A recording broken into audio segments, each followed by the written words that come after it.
nuestras tiendas de Santiago y Valparaíso.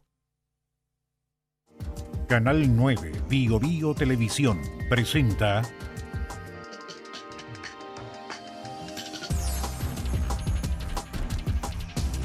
Frente Regional.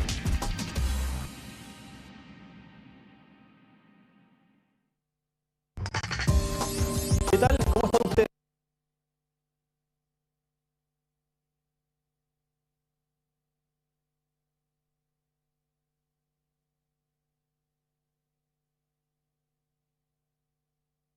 Bio Bio Televisión, como siempre, para hablar de temas de contingencia a nivel regional, algo nacional por supuesto, pero que siempre repercute acá en el Bio Bio. Y para eso estamos junto al gobernador regional del Bio Bio, Rodrigo Díaz. Gobernador, ¿cómo le va? Gracias por estar acá una vez más en Frente Regional. Muchas gracias, Hans, por la invitación y dispuesto a responder todas sus consultas. Tenemos hartos temas, así que vamos a ir lo más rápido posible para que podamos abordarlos todos. Usted fue muy crítico del presidente Gabriel Boric por no visitar la región del Biobío. De hecho, estuvo en La Moneda, lo invitó a venir, también a través de los medios de comunicación lo hizo. Bueno, vino en el mes de febrero, 11 meses después prácticamente de asumir la presidencia, en medio de una emergencia por incendios forestales. Vino algunos días, por pocas horas. ¿Quedó conforme usted como gobernador regional del Biobío con esa visita? A ver, primero uno tiene que ser bien educado. Entonces, cuando el presidente viene el día 2 de febrero, tuvo la gentileza de invitarme y me trajo. Yo estaba también desde el sur, sí. Con mi familia, estaba en Coyhaique y tuvo la deferencia de invitarme, lo cual se lo agradecí en ese minuto y reitero mi agradecimiento. Mi problema con la venida del presidente de la región tiene que ver con una situación que no es caprichosa. Fíjese que los gobiernos, en general, tienen un plan para realizar en cada una de las regiones.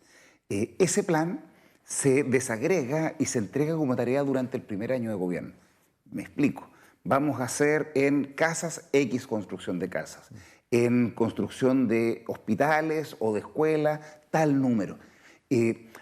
Lo que yo siempre le he planteado a distintas autoridades de gobierno, desde el presidente hasta la delegada, es que yo no conozco, y creo que nadie conoce, porque no ha sido presentado nunca, cuál es el plan de trabajo del gobierno del presidente Gabriel Boric para la región.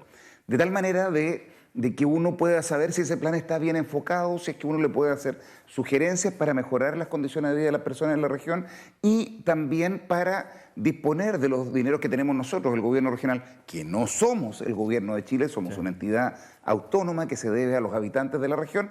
Entonces, si algo va a hacer el gobierno de Chile en una materia, nosotros podemos destinar nuestros recursos para complementar otras que no estuvieran siendo abordadas. Ese plan de gobierno, hasta el minuto, pasado ya más de un año desde que asumió el gobierno del presidente Gabriel Boric, no ha sido dado a conocer. A eso me refiero con la figura de una visita. Efectivamente, en 4 o 5 oportunidades durante el mes de febrero, el presidente estuvo realizando algunas actividades, entre febrero y marzo, porque estuvo en el inicio del año escolar, que es la última. Pero son visitas muy puntuales, más pensadas en la pauta noticiosa nacional que en el plan de trabajo de este gobierno en la región. Y ya va un año. Eso le quería preguntar justamente, aprovecho y me agarro un poco de su respuesta. ¿Pudieron conversar otras temáticas que no fuera incendios forestales o tema del inicio del año escolar? Ya no sé, a ver, estoy entrando a lo mejor algo un poco más personal. En el viaje, por ejemplo, del sur acá a la región del Biobío en el avión cuando venían para acá, o en esos ratos a lo mejor trasladándose, caminando, de otros temas que no fuera la contingencia, porque la gente igual le interesa mucho saber de aquello. Por ejemplo, mientras veníamos viajando desde el sur acá, le manifesté que era necesario tener un plan integral de abordaje al problema de la congestión.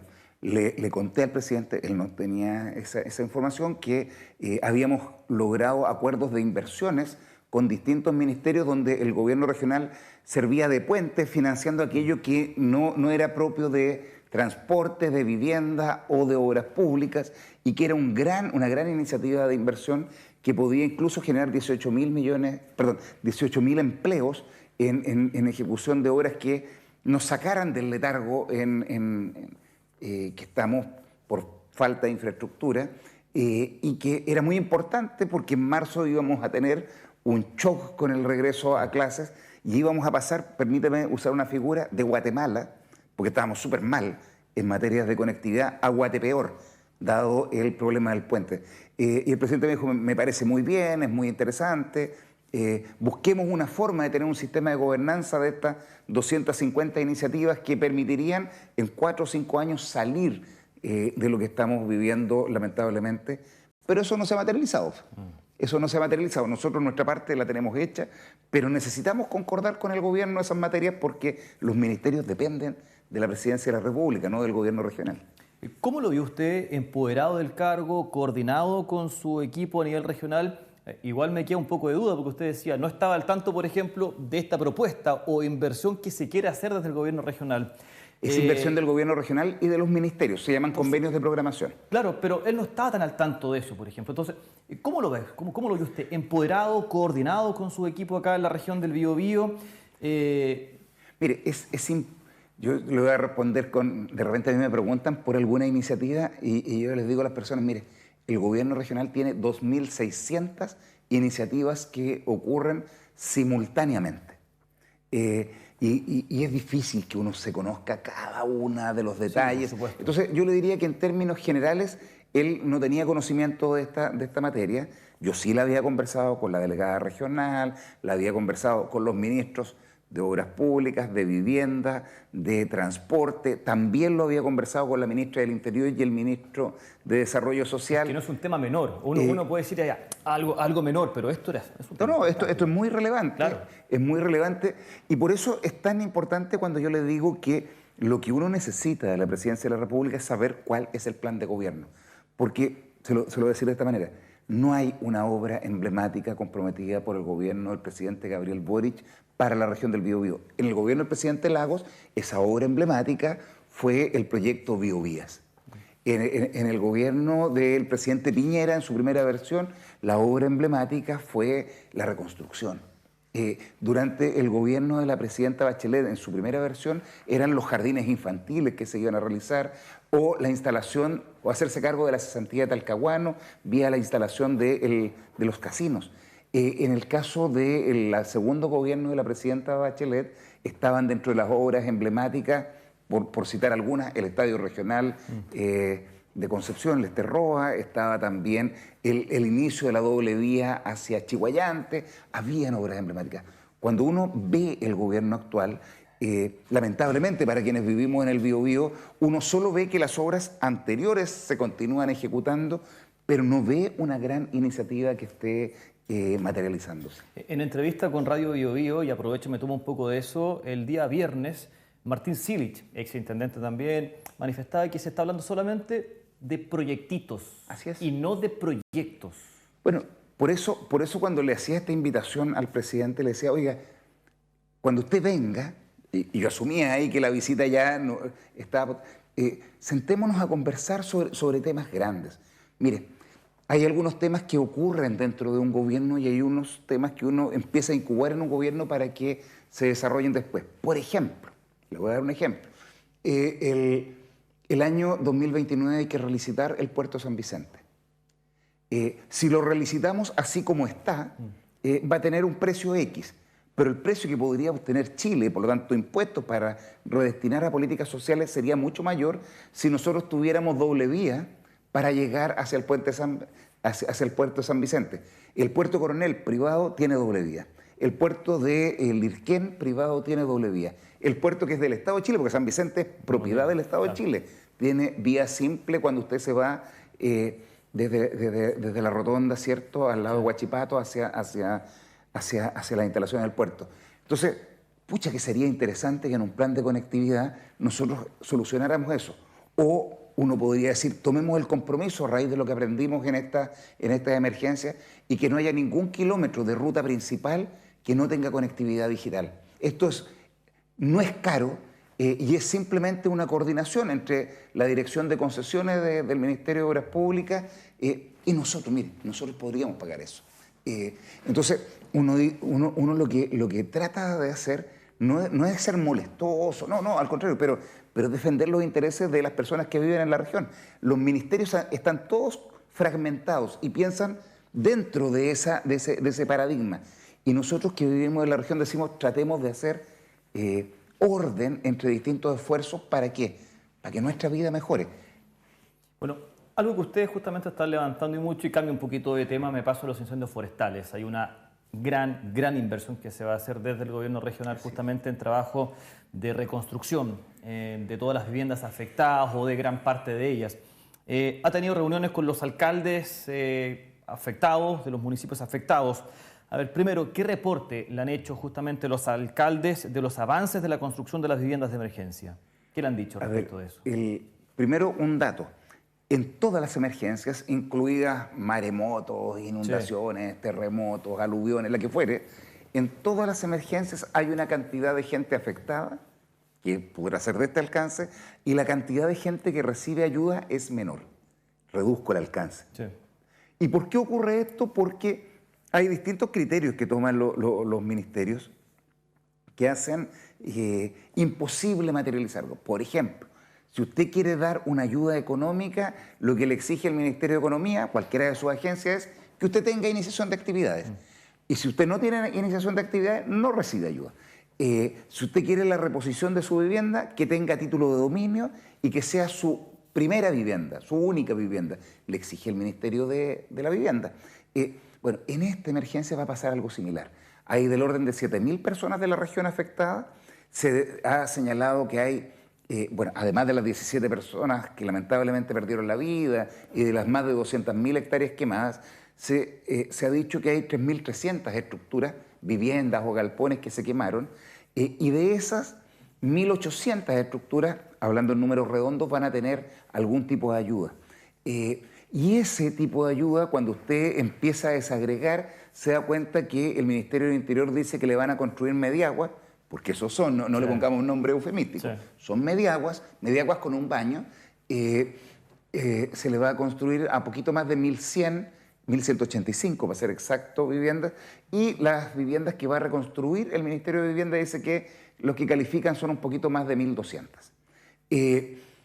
Pero hay 3.300 afectadas. Entonces, lo que nosotros decimos como gobierno regional, esto debo reconocer al César lo que es del César, no es idea mía, es requerimiento de las y los consejeros, es que no se nos quede nadie afuera. Obvio que el que perdió su primera vivienda recibirá un aporte mayor. Una vivienda construida por el Ministerio de Vivienda va a costar 50 millones de pesos, por ejemplo. Pero nosotros vamos a ayudar a todos los que no ayude el Ministerio del Interior ni el Ministerio de Vivienda. Entonces, hay un número mayor, hay del orden, si nos vamos a los números, si se van a reconstruir 1.200 viviendas y hay 3.300 estructuras afectadas, bueno, eso significa que hay 2.100 que no van a recibir ayuda, que no están en los ojos de nadie. ¿Cómo va la reconstrucción? El gobierno optó por un camino doble, mediaguas para salir del paso y en segundo lugar por viviendas definitivas. La construcción de viviendas de mediaguas va lento, va extremadamente lento. Estas mediaguas tienen la característica... ¿Y eso a qué se debe, según lo que le han dicho los alcaldes? ¿Falta de materiales? ¿Lentitud de la construcción? ¿Qué pasa? ¿Por qué tan lento? Todas las anteriores. A mí me tocó ver algo similar, construcción de las mismas mediaguas con baño en el incendio que tuvimos el año 2017 y con datos del lunes de la semana pasada, nosotros llevábamos reconstruidas ya armadas totalmente, más de un centenar, y acá esa cifra andaba en el 10-15%. Yo creo que ha habido lentitud de SINAPRED. SINAPRED no ha logrado llamar a la cantidad de empresas proveedoras de vivienda necesarias.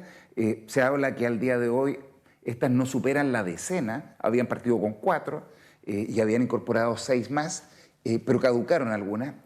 Entonces, bueno, usted lo que tendría que haber llamado es 40 o 50. Claro. Si a usted le preocupa el problema, uno no espera que vengan a buscarle y ofrecerle vivienda. Uno sale a buscarla, ¿cierto? Y SINAPRED es un órgano centralizado. Las capacidades para búsqueda no las tiene la región. No porque el responsable de SINAPRED de la región no tenga proactividad, sino que es extremadamente centralizado y le pone límite a su trabajo. En segundo lugar, tengo la impresión también que una complicación es que el encargo, la definición, cuando se aprobó la ley y se entregaron las facultades a SINAPRED, fue mal hecho. Eso no es de este gobierno, ¿eh? pero el incendio ocurre en este gobierno. Sí. Entonces usted le dicen, mire, le voy a instalar una mediagua con baño, con water, porque para que usted lo use, bueno, usted tendrá que preocuparse que tenga agua, porque si no tiene agua, no saca nada comparar la mediagua. Mire, le quitó espacio a las personas, mejor entregársela sin baño. Entonces, bueno, pero está con baño, tiene que tener agua y tiene que tener una fosa séptica. Bueno, el encargo a SINAPRED no incluye, lo que arma SINAPRED no incluye baño ni... Entonces usted le está agregando un trámite más y además tampoco incluye electricidad. Yo creo que ahí hay una materia que normativamente se debe corregir. Si SINAPRED va a ser el encargado de hacer esas materias, bueno, que entregue llave en mano, con todo listo, no parcial.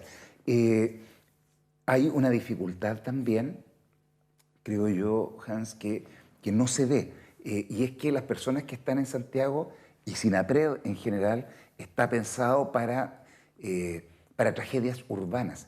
Bueno, la gente que vive en el campo se hace sus casas sola. Se demora 2, 3 años, pero se las hace sola. Sí. Y esas casas no se caen con los terremotos, no se inundan con la lluvia, no se le levantan los techos producto de las ventoleras. Tengo la impresión que uno lo que debiera hacer de manera más rápida, así se lo he planteado a la exministra Zaval y también al subsecretario Monsalve, que tienen que ver con esta primera parte, que lo esencial es confiar en las personas. Mire, si la mediagua cuesta 8 millones de pesos y la habilitación que hay que hacer, otros 2 más, pasémosle los 10 millones de pesos a las personas y le aseguro que con eso el compromiso que tomó el presidente de que la gente tenga sus cosas listas a fines de abril se cumple.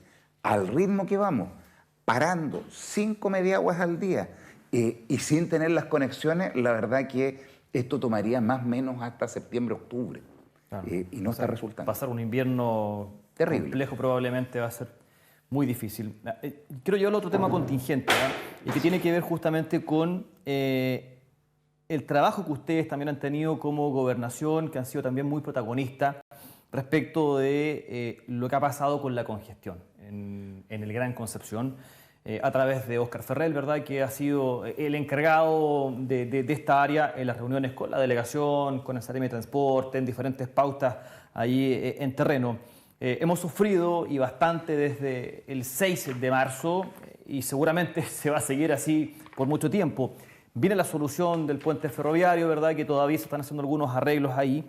Pero al margen de aquello, lo que se ha planteado siempre son el tema de las vías exclusivas, la locomoción colectiva y que la gente utilice justamente la locomoción colectiva, el transporte público. En primer lugar, les quiero preguntar respecto de aquello, la locomoción colectiva. ¿Es un buen servicio el que se presta y podemos pedirle a la gente de que de verdad lo utilice cuando el servicio a lo mejor no es del todo bueno? A ver, vamos por parte. El 9 de diciembre se cayó el puente ferroviario. Sí, claro. Por lo tanto, tiempo para haber tenido un plan de contingencia hubo bastante. Sí. Pese a los incendios, el Ministerio de Transporte no tuvo un rol relevante en los incendios, por lo tanto, tenía una posibilidad de ser mucho más proactivo en la materia. Lo mismo que con los arreglos en diferentes calles, no sé, Víctor Lamas y en otras partes, la respuesta del Seremi de Gobierno ahí fue, no, es que estamos preocupados de los incendios forestales, como si a lo mejor la misma autoridad hubiese ido a trabajar cuando él es ente fiscalizador. Uno tiene que ser bien responsable con las cosas que dice. Todos los gobiernos, absolutamente todos, han hecho en la última década un plan marzo. ¿El plan marzo qué significa? Ir a pararse a la UOCT el día lunes que empiezan las clases. No, uno el lunes lo que hace es que revisa si todo lo que trabajó durante el verano está hecho. Entonces, ¿cómo funciona? Se lo cuento porque a mí me tocó estar a cargo de esto. Uno los últimos días de diciembre dice, bueno, ¿cuáles son las principales vías por las cuales circula la gente hacia los colegios? Y dice, ¿hay obras en estas principales vías? Sí, se están ejecutando obras, qué sé yo, en Prat, en Jaime Repullo, en Víctor Lama. Bueno, ¿cuál es el cronograma de construcción de esta obra? X. Bueno, entonces esto se superpone. Bueno, vamos a adelantar las obras. ¿Cómo se adelantan? Pidiéndole al contratista que que ponga triple turno, que trabaje el sábado y domingo. Exactamente. Bueno, no es muy difícil, cierto es que a uno le importe, que uno no se contente con lo mínimo, decir, no, es que esto es de obras públicas, esto es de vivienda, esto es de transporte. Bueno, ¿a quién se examina en marzo de cada año? Al Ministerio de Transporte. ¿Y quién más debiera estar a cargo? El Ministerio del Interior, porque es la jefatura de todo esto. Aquí se diseñaron 55 medidas. Nosotros, debo decirle que desde el corte en adelante llamamos 1000 veces, les escribimos oficios, sostuvimos reuniones con el Ministerio de Transporte, con el Ministro de Transporte, con el subsecretario, con la gente de EFE, con la delegación regional, con los seremis respectivos acá. Y a lo que llegamos el 3 de marzo fue una tarea realizada de manera incompleta. Fíjese que una de las medidas era tener direccionamiento de vehículos por la ruta de Patagual. Y como iba a haber un empalme entre la ruta de Patagual y la ruta de La Madera, había que instalar un sistema que regulara el tránsito y que impidiera los accidentes. Bueno, ¿sabe lo que instaló el Ministerio de Obras Públicas? Un letrero. Un letrero que decía hacia allá Concepción, hacia acá Santa Juana. Y lo que había que instalar era o un semáforo, o un carabinero, o un banderero que estuviera regulando los accesos. Entonces usted dice, es que esta gente no se ocupó de esto. ¿Qué tenía que hacer? Que no es una cuestión de ser científico aquí, o sea, una cuestión de sentido común. Básico, tercero básico Sí. de preparación. ¿Qué tenía que hacer el Ministerio de Transporte? Asegurarse que hubiera micros. Nada más de sencillo. Bueno, hay 1.600 micros en el Concepción licitado. 1.600. Y el Ministerio de Transporte no sabe cuántas están circulando. Las declaraciones que dio el subsecretario, que ya lo removieron, pero el subsecretario y que dio gente del Ministerio de Transporte, hablan de que hay en torno a 1.000 circulando. Bien vago lo que dicen, porque todos sabemos que hay en torno a 1.000 en la mañana. Y el principal problema lo tenemos en las tardes, donde... La noche, ¿para qué decir? O sea, la gente, por Desde ejemplo, que las 7 trabaja de la en el mall tarde- del Trébol no tiene micros para Talcahuano, Concepción o Chihuayante. Camine por la plaza de Armas de Concepción Sí, y se dará cuenta que no. a las 7 de la tarde ya no queda nada. Sí. Entonces, tenemos un problema grave. Ahora, la gente en la consulta ciudadana que hicimos el año pasado, dijo cómo estaba la locomoción colectiva. Dijo, nota roja. El único servicio que tenía nota azul era el Biotren. El resto de todos los otros servicios, los taxis, las micros licitadas, todas tenían nota roja. En ¿Por qué no torno se ha a 3. licitado? ¿Por qué cree usted que no se ha licitado el transporte público si se viene hablando de esto hace cuánto? ¿8 años o más tal vez? Más, no sé. más. Pero ¿por qué no se ha licitado? ¿Qué pasa? ¿Hay presiones ahí de los empresarios?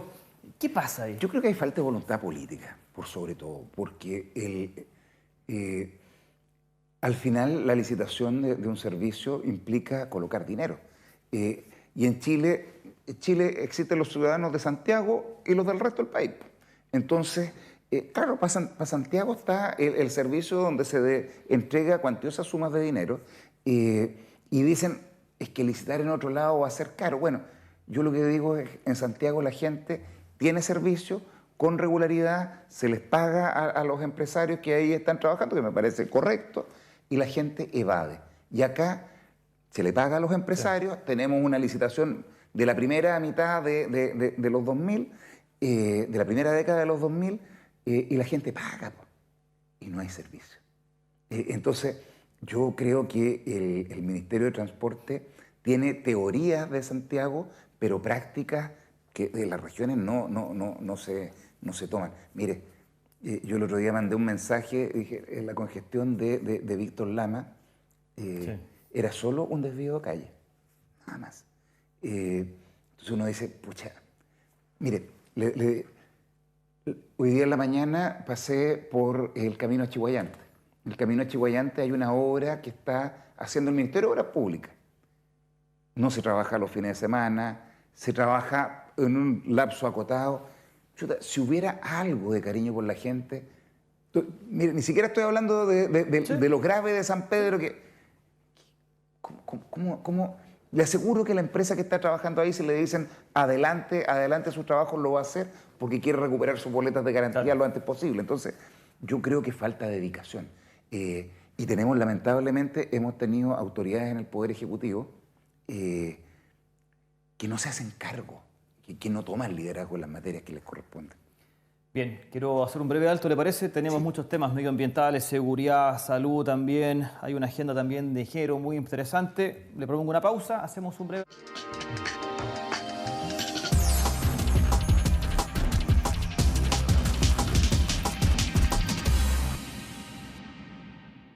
Ya está disponible el pago en línea de tu permiso de circulación 2023 en nuestra página web www.sanpedrodelapaz.cl, donde también puedes trasladar tu permiso a nuestra ciudad. Si deseas hacerlo de manera presencial, puedes acercarte a la Dirección de Tránsito Municipal, ubicada en Avenida Laguna Grande 115, Boulevard San Pedro del Valle, o en los puntos de pago ubicados en el estacionamiento del supermercado Vers Luis, Supermercado Santa Isabel Lomas Coloradas y el Salón Municipal ubicado en Los Acacios 43, Villa San Pedro. Permisos de circulación San Pedro de la Paz 2023. Con tu permiso de circulación, avanzamos juntos. Supermercado Vers Luis lleva tus compras a la puerta de tu casa. Preocupados por tu salud y seguridad y la de toda tu familia, realizamos despachos a domicilio en el Gran Concepción. Para hacer tu compra, solo tienes que llamarnos a nuestro call center 640-10003 y una operadora te atenderá. Puedes comprar todos los productos que quieras de nuestro local. Para mayor información, revisa versluis.cl o búscanos en nuestras redes sociales. Cuidarnos es tarea de todos. Supermercado Vers Luis, siempre preocupado de ti.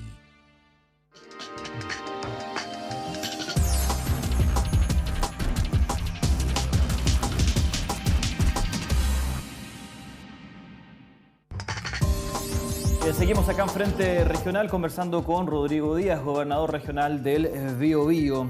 Gobernador, en materia de seguridad, ¿cómo caló usted la muerte del cabo primero Alex Salazar? Lo que sucedió acá en la ciudad de Concepción con esta fiscalización que se estaba llevando a cabo, el atropello y, bueno, posteriormente de este efectivo policial. Gravísimo, pues la pérdida de una vida humana siempre es algo horrendo y es un botón de muestra de lo que hemos estado viviendo como país. Por algo, todos los estudios de opinión, tanto los nacionales como los que me ha tocado ver regionalmente, hablan de que la seguridad ciudadana, la delincuencia, son constitutivos de la principal preocupación que tienen las personas. Entonces, es gravísimo, pero es un caso más. Le comentaba a la ministra del Interior, cuando concurrimos a la ceremonia que se realizó acá en la Escuela de Suboficiales, que lamentablemente lo que pasa es que nos estamos acostumbrando a que muere gente y después pasa al olvido. Eso es bien grave porque estamos con unos niveles de violencia. Yo decía, han habido cercenamientos en Coronel de personas, han habido disparos a hogares en Hualpén. Hace unos meses atrás se secuestró a un juez de policía local, en la Loma de San Andrés balazos, en Hualqui o en poblaciones de Chihuayante acaban de matar. O sea, estamos viviendo con un nivel de delincuencia enorme. Y lamentablemente todavía hay sectores de gente que se dedican a funcionar desde sus prejuicios ideológicos. Fíjese que a mí me dio mucha pena, me dio rabia después. Primero me dio pena cuando veía que tras los dichos que hace el general director de Carabineros, sale el alcalde de Recoleta diciendo que este es un problema de insubordinación. Pero por favor, si acaban de matarle, ese día le habían matado 2 personas al general de Carabineros. Entonces uno entiende que precisamente lo que se necesita es evitar cosas como la del señor alcalde. ¿Y el llamado después de la ministra del Interior para reunirse con el general director de Carabineros? Eso corresponde, ¿sí? Esas reuniones se hacen, y han habido varias, porque está bien, se canaliza institucionalmente, y mire, yo, para ser bien honesto, estuve compartiendo con la ministra y con el general de Carabineros, otros generales jefes de zona, y la verdad que tenían una relación y una conversación muy normal, muy cotidiana, con cero tensión.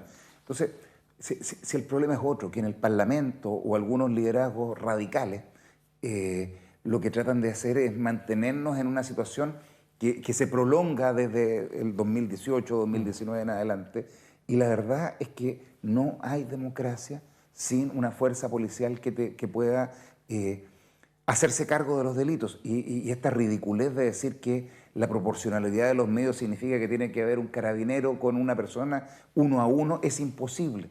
Eso no existe. El poder de disuasión de cualquier policía tiene que ver con la posibilidad de hacer un uso superior de la fuerza de quien está realizando una manifestación ilegítima. ¿Trabajan con temor también al producto, uno, por supuesto, de lo peligroso que está ahora hacer cualquier tipo de fiscalización? Cualquier persona saca un arma del vehículo y puede disparar, pero especialmente por ese respaldo que parece que no siente justamente la institución. Lo decía también, bueno, la familia. La viuda exactamente, la señora, la mamá también, que tuvo ahí una reacción al saludar a la ministra también, que denotaba justamente algo, molestia respecto de lo que este gobierno, cuando no era gobierno, decía que hay que refundar justamente todo. Entonces, mire, se trabaja con temor. Yo le diría que el respaldo a las policías o incluso a los militares o marinos que están trabajando en condiciones de los estados de excepción constitucional vigentes en la región tiene que ver primero con el respaldo declarado. Yo siento que la ministra Toa le ha dado respaldo a las policías. Mi interpretación es, les ha dicho textualmente, si tiene que disparar, dispare. Pero esa declaración que es política tiene que ser acompañada también por la entrega de recursos y en tercer lugar tiene que ser acompañada por medidas legislativas.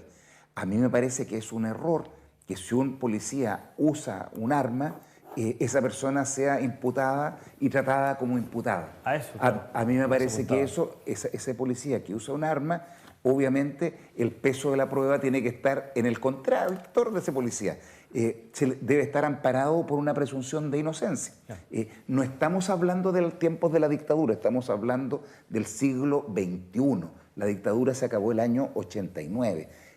Ha pasado toda la década de los 90, la primera década de los 2000, o sea, estamos hablando 30 años después. A mí me parece que hay medidas que corregir en esa materia y le doy un ejemplo concreto desde el punto de vista legislativo. La policía tiene que estar amparada por la presunción de inocencia cuando está cumpliendo su trabajo. ¿Eso significa que alguien puede cometer delitos? No, pues por supuesto que no. Si la presunción de inocencia lo único que hace es trasladar el peso de la prueba.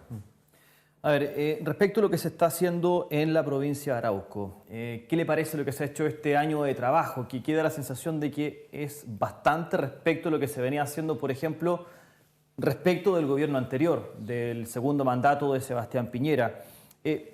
Al margen en cuanto de que... a resultados eficaces de investigaciones, dice usted. Exactamente, pero al margen porque el estado de excepción es el mismo que se usó en el gobierno anterior con el actual. Exactamente, eso no diría no que incluso el estado de mucho. excepción de ahora es un poquito menor porque en un minuto se dijo que era acotado. Exactamente, exactamente. Respecto de las investigaciones y lo que ha hecho también la Policía de Investigación en conjunto con la Fiscalía, se hace el trabajo. Se detiene a personas que están, por ejemplo, con armamento, municiones, con carne que había sido robada hace 2 meses a una empresa de acá de la zona. Pero el tribunal que dice que quedan en libertad las 2 mujeres y este hombre detenido con estas armas, municiones, con la carne, con la excusa de que no se pueden enlazar las pruebas. O sea, la carne se encontraba en esta habitación, probablemente en la cocina, las armas en la otra, las municiones en la otra, y que no se podía enlazar. Eso fue lo que dijo el juez de garantía de exactamente.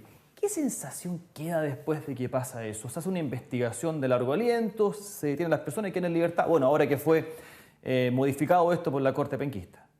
Mire, lo primero, vamos de lo general a lo particular. En lo general, efectivamente, han habido resultados de las investigaciones que, ojo, las hace el Ministerio Público. Sí. Ojo, aquí el que ha estado teniendo éxito en las investigaciones es el Ministerio Público. El resto hemos ayudado. El Gobierno Nacional ha ayudado haciendo algunas declaraciones políticas a favor de que se haga esto, particularmente el subsecretario del Interior, la ministra del Interior. El gobierno regional ha ayudado porque empezamos a denunciar el crimen vinculado al robo de la madera, que ahí había lavado de dinero. Hay una mayor presión. Han habido fuerzas convergentes y yo celebro que el Ministerio Público haya tomado las riendas y en la separación que hicieron de lo que era violencia rural con los con también el robo de madera. En ambas líneas, al separarlos, al tener investigación, una con el fiscal Yáñez, otra con la misma directora, la fiscal regional, la señora Marcela Cartagena, al parecer esa especialización ha ido trayendo resultados. Hay investigaciones, algunas que han sido acreditadas y ha permitido la prisión del señor Yaitul, ha permitido Yaitul y familiares, sí. Ha permitido destrabar esta banda que está en el sector de Licura, la detención de estas personas que usted me pregunta por la Policía de Investigaciones, esto por una investigación del fiscal Yáñez, que dan cuenta de una esperanza, y esto acompañado de la presencia del estado de excepción, sí. Que había sido instalado por el expresidente Piñera, había sido revocado por el presidente Boric y luego tiene que retroceder y volver a reinstalarlo. Bueno, en ese sentido uno dice, bueno, pareciera que, como decía el ex senador Mariano Ruiz Esquí, estamos menos peor. ¿Ah? Digo menos peor porque estamos lejos de solucionar el problema, toda vez que hay gente que sigue delinquiendo de una manera muy fuerte. Y si uno cruza simplemente la frontera, se da cuenta que el señor Keipool dice que como le quitaron una cosecha robada, él iba a dedicarse a fregar a todo el mundo, y ha sido súper coherente el señor Keipool, porque ha estado disparándole al que pilla, hasta en la carretera. Bueno, en ese contexto, a mí me parece que los juzgados de garantía debieran tener conciencia de lo que estamos viviendo. Y en el juzgado de garantía de Los Ángeles y en el juzgado de garantía de Cañete, a mi juicio, se han tomado malas decisiones. Y digo a mi juicio porque en ambos casos la Corte de Apelaciones, la ilustre Corte de Apelaciones de Concepción, les ha revocado las medidas. Yo espero que los jueces de garantía tomen nota de aquello que le está diciendo la ilustre Corte de Apelaciones, porque lo que pasa es que el garantismo no puede ser llevado a extremos.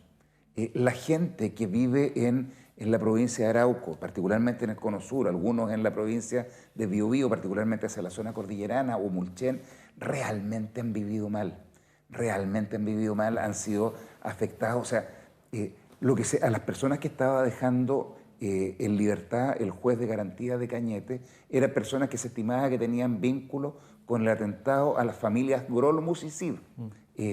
Un amputado, una persona con su vista perdida. Sí. De eso estamos hablando. Entonces, lo que uno espera es que los jueces de garantía piensen en el bien común. O sea, son elementos de interpretación que tienen que estar en su fallo, y por eso la ilustre Corte de Apelaciones lo ha representado en 2 oportunidades. Bueno, hay muchas víctimas ahí también de violencia rural. Ustedes están trabajando con ello desde lo psicológico y también desde lo económico, con estos emprendedores que lamentablemente se han visto muy afectados los últimos 3-4 años. Y más, sí. Y más. Fíjese que hay una norma desde el gobierno de la presidenta Bachelet del año 2017 que ayudaba a tener una pequeña compensación económica para que aquellas personas con iniciación de actividades pudieran en parte ser resarcidos después de la afectación. Digo en parte porque a alguien que lo encañonan en su vehículo o en su casa, que lo sacan a golpes, con insultos, que le queman el vehículo o la casa, bueno, esa persona tiene daño psicológico, tiene daño económico, tiene los montos que entregaba el gobierno de Michelle Bachelet eran de 50 millones de pesos que no han sido reajustados hasta el día de hoy, sigue siendo tope la misma cantidad. Pero además, el Servicio de Cooperación Técnica, el Cercotec, que era la entidad encargada de hacer esto, tenía una lista de espera de casi 2 años. O sea, iban atrasados. Le decían, lo vamos a ayudar, usted sufrió un atentado, Hans, lo vamos a ayudar y póngase a la fila. O sea, como en el hospital, para que nos entienda la gente. Sí. Entonces, lo que nosotros decidimos fue tomar esa lista de espera, firmamos un convenio con el subsecretario de Interior para que nos entregara los antecedentes y acabamos de aprobar hace 3 semanas atrás en el gobierno regional traspasarle esos dineros a las personas, y lo vamos a hacer vía una entidad tercera, va a ser la Universidad de Santo Tomás, que nos va a ayudar a materializar estas iniciativas. Pero además de eso, hemos contratado a una ONG que se llama Psicólogos por Chile para brindar atenciones de salud mental complementarias a las que hacen los programas de víctimas del Ministerio del Interior, y también aprobamos realizar un catastro de víctimas. Un catastro porque la verdad es que no sabemos cuántas son todas las víctimas. Y nosotros trabajamos para la gente de la región como gobierno regional. Entonces lo que decimos es, estructuremos ese catastro, porque así como el presidente está llamando a tener una comisión de diálogo y de verdad para ver lo de las tierras, a nosotros nos parece, está muy bien, es muy interesante, lo vamos a apoyar ese proceso, pero le decía hace unos días atrás a Víctor Ramos, que es la persona que el presidente ha designado para esta materia, le decía, está muy bien, pero no queremos comisiones ni de santiaguinos, porque los santiaguinos hablan de que el problema es la región de la Araucanía y se les olvida toda la zona del Alto Biobío y se les olvida toda la zona de la provincia de Arauco, ni una comisión de santiaguinos, y que la problemática sea completa.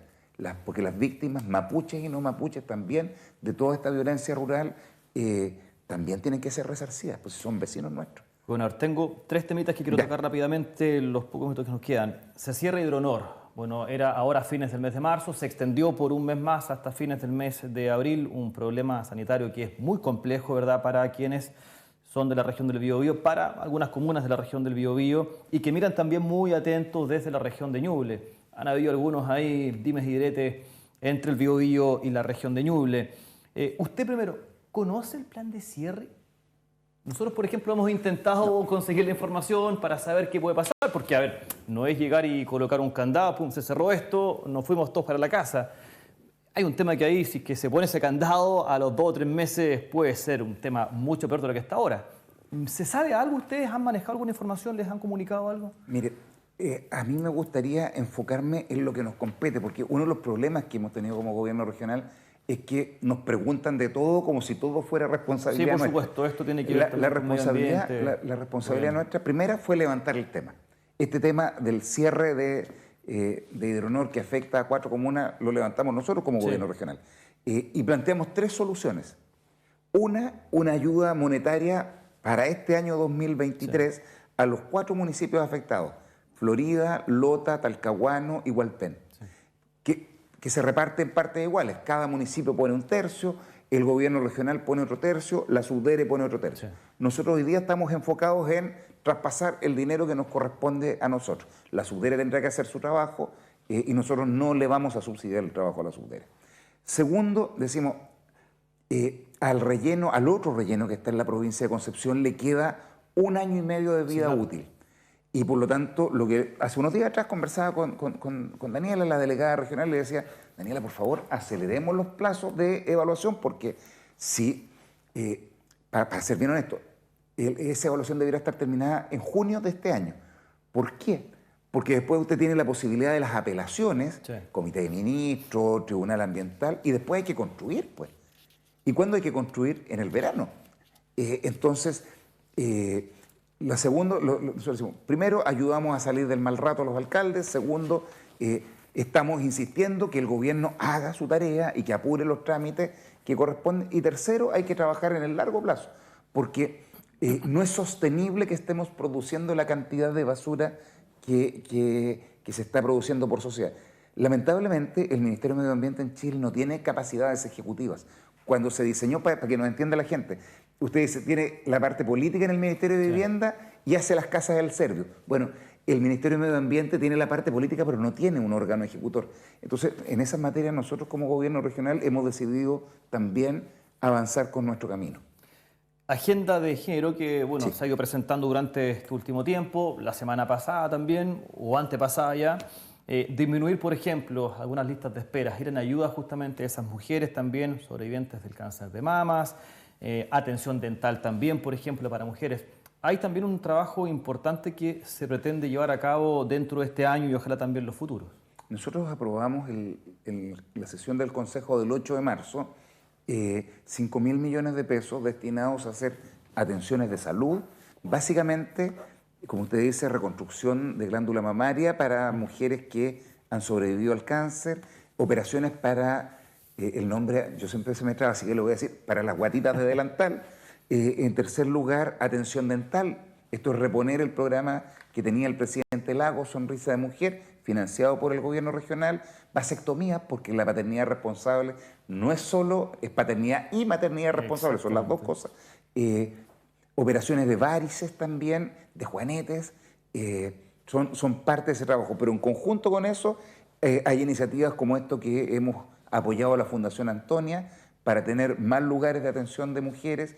Me he comprometido a impulsar una casa de acogida también que tenemos que desarrollar al sur del Biobío, porque no hay al sur del Biobío, y ahí vive 500.000 de habitantes de la región, etcétera. Hay un compromiso de realizar este tipo de iniciativas porque las brechas que tenemos todavía son enormes. Rodrigo Díaz, gobernador regional del Biobío, gracias por haber estado hoy acá en Frente Regional. Siempre nos quedan temas afuera, pero seguramente durante el año estará nuevamente por acá. Feliz, pues muchas gracias por la invitación. Muchas gracias. A ustedes también, por supuesto, muchas gracias por su sintonía. Que esté muy bien. Hasta pronto. Canal 9, Biobío Televisión, presentó